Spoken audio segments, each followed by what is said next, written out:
గారు. అక్కడ డబ్బులు కట్టిన వారికి మాత్రమే ఇంగ్లీష్ మీడియం, ఇక్కడ గవర్నమెంట్ బడిలో మాత్రం తెలుగు మీడియం.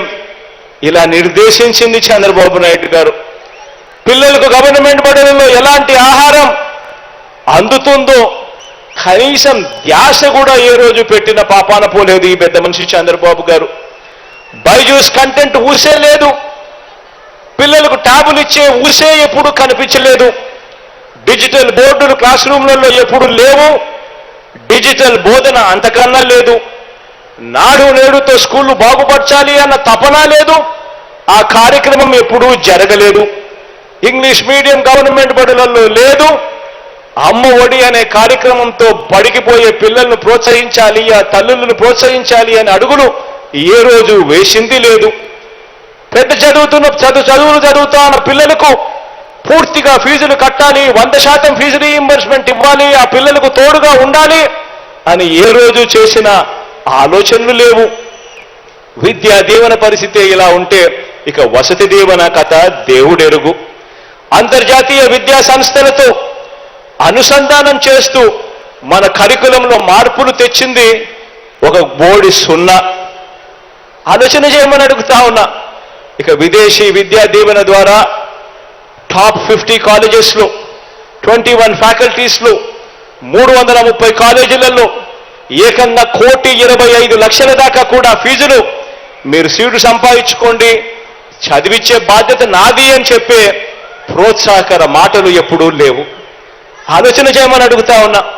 14 ఏళ్ళు సీఎంగా ఉన్నా, 3 సార్లు సీఎం అయినా ఈ రాష్ట్రంలో ఆయన చేసిన పరిపాలన వల్ల మంచి జరిగింది ఇది అని చెప్పి చెప్పడానికి ఒక్కటంటే ఒక్కటి లేదు. గ్రామంలో నిలబడి ఫలాని మంచి చేశాను అని చెప్పుకునే పరిస్థితి లేదు, ఫలాని సామాజిక వర్గానికి నేను మంచి చేశాను అని చెప్పుకునే పరిస్థితి లేదు, అవ్వ తాతలకి ఇది చేశానని చెప్పుకునే పరిస్థితి లేదు, రైతన్నలకి మంచి చేశా అని చెప్పుకునే పరిస్థితి లేదు, అక్క చెల్లెమ్మలకి ఇది చేశా అని చెప్పుకునే పరిస్థితి లేదు, చదువుకుంటున్న పిల్లలకు జాబుల కోసం వెతుక్కుంటున్న పిల్లలకు ఇది చేశా అని చెప్పే పరిస్థితి అంతకన్నా కూడా లేనే లేదు. ఆలోచన చేయమని అడుగుతా ఉన్నా. ఇలాంటి వ్యక్తులతో యుద్ధం జరుగుతూ ఉంది. ఈరోజు నేను చెప్తా ఉన్నా, ఈరోజు మారీచులతో యుద్ధం చేస్తా ఉన్నాం. మంచి చేయడానికి మీ బిడ్డ మీ అన్న 4 అడుగులు ముందుకు వేస్తే 8 అడుగులు లాగాలని చెప్పి తాపత్రయపడే శక్తులతో ఈరోజు యుద్ధం చేస్తా ఉన్నాం. ఈరోజు యుద్ధం జరుగుతూ ఉన్నది, వాళ్ళు చేస్తా ఉన్న యుద్ధం కేవలం జగన్తో కాదు. ప్రతి ఒక్కరూ ఆలోచన చేయండి. జగన్ అనే ఒక్కడు గన పక్కకు తప్పుకుంటే జరిగే నష్టమేమిటి అని చెప్పి ప్రతి ఇంట్లో ప్రతి తల్లి, ప్రతి తండ్రి, ప్రతి పాప, ప్రతి పిల్లాడు కూడా ఆలోచన చేయమని అడుగుతా ఉన్నా. జగన్ అనే వ్యక్తి ఒక్కడు పక్కకు పోతే ఇక పిల్లల చదువులు ఉండవు, గవర్నమెంట్ బడులలో ఇంగ్లీష్ మీడియం ఉండదు, పిల్లల చదువుల గురించి ఆలోచన చేసే మనస్తత్వం ఉండదు, 100% ఫీజు రీయింబర్స్మెంట్ కథ దేవుడెరుగు, పిల్లలను పట్టించుకునే పరిస్థితి ఉండదు. విద్యారంగం గాలికి పోతుంది. పేదవాడు అప్పుల పాలు కాకుండా వైద్యం అందాలి అన్న పరిస్థితి, ఫ్యామిలీ డాక్టర్ కాన్సెప్టు, ఆరోగ్య సురక్ష కాన్సెప్టు, పేదవాడికి నేరుగా మందులు అందిస్తా, ఇంటికే వచ్చి అందిస్తా ఉన్న మందులు, ఆరోగ్యశ్రీ నిర్వీర్యం, ఆరోగ్య ఆసరా కథ దేవుడెరుగు, ఇవన్నీ కూడా జరుగుతాయి. వ్యవసాయం గాలికి ఎగిరిపోతుంది. రైతన్న పూర్తిగా కూడా చితకలబడిపోతాడు. అక్క చెల్లెమ్మల బతుకులు చిన్నాభిన్నమవుతాయి. ఆలోచన చేయమని అడుగుతా ఉన్నా. కేవలం పేదవాడికి తోడుగా నిలబడుతూ పేదవాడి భవిష్యత్ కోసం, పేదవాడి కోసం యుద్ధం చేస్తా ఉన్నది కేవలం మీ జగన్ మాత్రమే అని చెప్పి కూడా ఈ సందర్భంగా చెప్పడానికి గర్వపడతా ఉన్నా.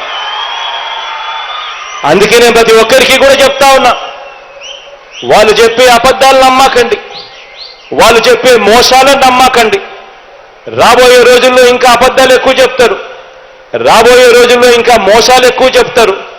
ప్రతి ఇంటికి కేజీ బంగారం ఇస్తామంటారు, ప్రతి ఇంటికి బెంజ్ కారు కొనిస్తామని కూడా చెప్తారు రాబోయే రోజుల్లో. కానీ ఆలోచన చేయమని అడుగుతా ఉన్నా. మీ ఇంట్లో మాత్రం ఎవరు మంచి చేశారు, ఎవరి హయాంలో మంచి జరిగింది అన్నది మాత్రమే ఆలోచన చేయమని కోరుతా ఉన్నా. మీ ఇంట్లో మీ జగన్ వల్ల, మీ అన్న వల్ల, మీ తమ్ముడు వల్ల, మీ బిడ్డ వల్ల మీ ఇంట్లో మీకు మంచి జరిగి ఉంటే మాత్రం మీ అన్నకు తోడుగా మీరే ప్రతి ఒక్కరూ కూడా అడుగులు ముందుకు వేయండి, సైనికుల్లో నిలబడండి అని మాత్రం చెప్తా ఉన్నా. ఖచ్చితంగా నేను చెప్పే ఈ మాటలు గుర్తుపెట్టుకోమని చెబుతూ ఈ మంచి కార్యక్రమానికి ఇక శ్రీకారం చుట్టే కార్యక్రమం చేస్తా ఉన్నాం. దేవుడి దయ, ప్రజలందరి చల్లని దీవెనతో ఇంకా మంచి చేసే కార్యక్రమం గొప్పగా రావాలి, జరగాలి అని కోరుకుంటూ, నా పక్కనే అనిల్ ఉన్నాడు.